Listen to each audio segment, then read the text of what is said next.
Hey there, and welcome to the Wisdom of Grief podcast, where we talk about all things grief, always with the goal of restoring from loss and rediscovering joy. I'm Leslie Hunt Palumbo, a psychotherapist, grief coach, and author on the wisdom of grief.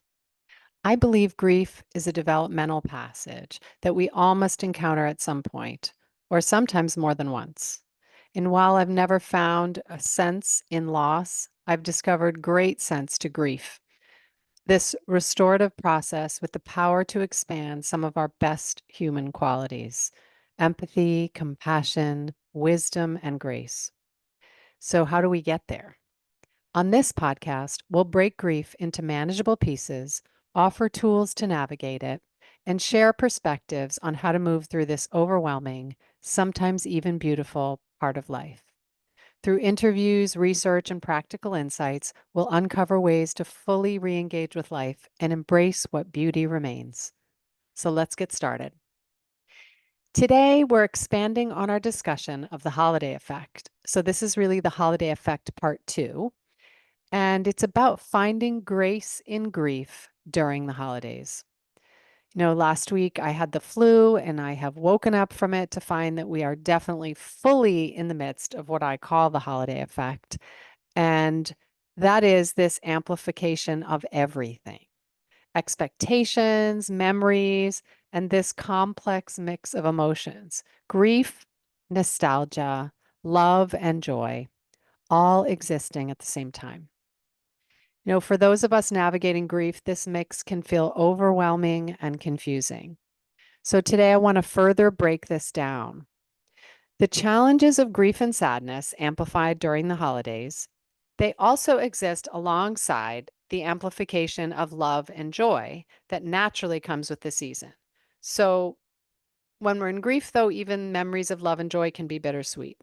But this coexistence can feel like a burden, but I see it actually as a portal for healing. So how do we get there?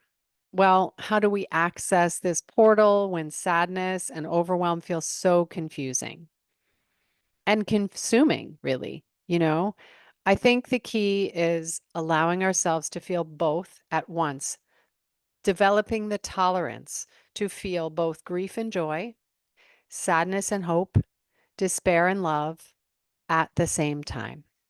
Because when we allow two opposite emotional states to coexist, hope with despair, we enter what I call a super state. And in this state, our hearts and minds open to a level of experience that goes beyond typical emotional responses. Because instead of isolating or choosing one over the other, making one thing right and one thing wrong, we hold the complexity of living with both, which is deeply transformative and profoundly healing.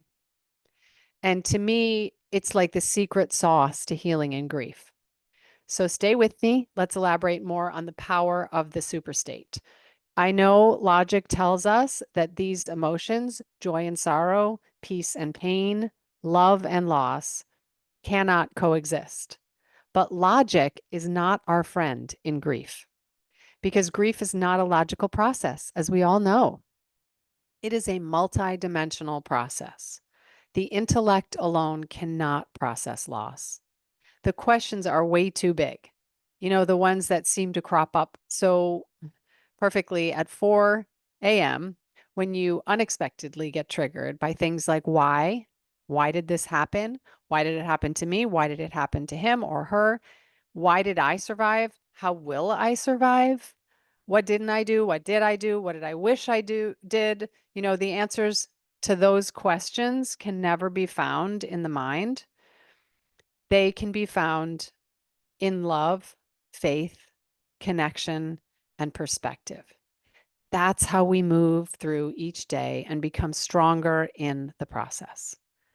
So, the only real answer in grief is to go deeper than the mind. And when we allow ourselves to hold two competing paradoxical emotions at once, we do go deeper than the mind and into that multidimensional and into a state of high emotional resonance, because we break down the artificial walls separating these feelings.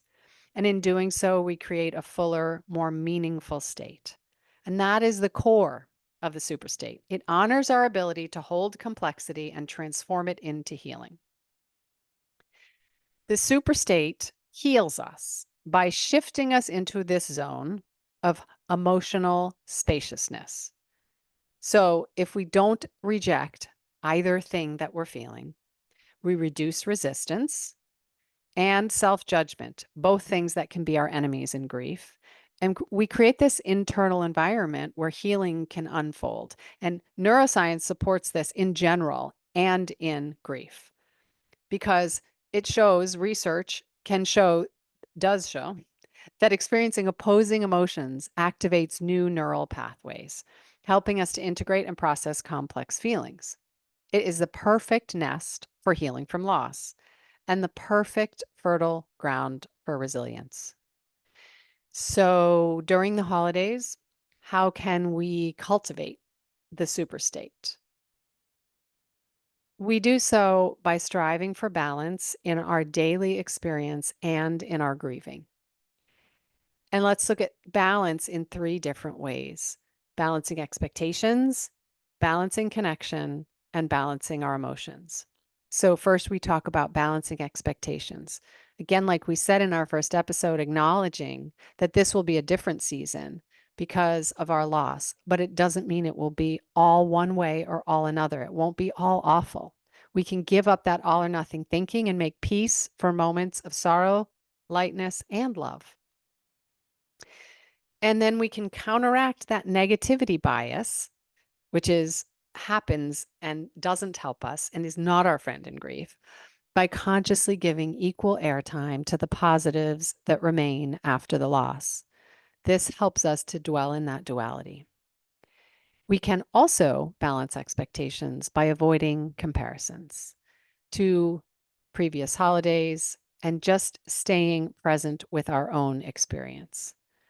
So, one of the things we say sometimes in grief is don't dwell in your sadness, but kind of float with it.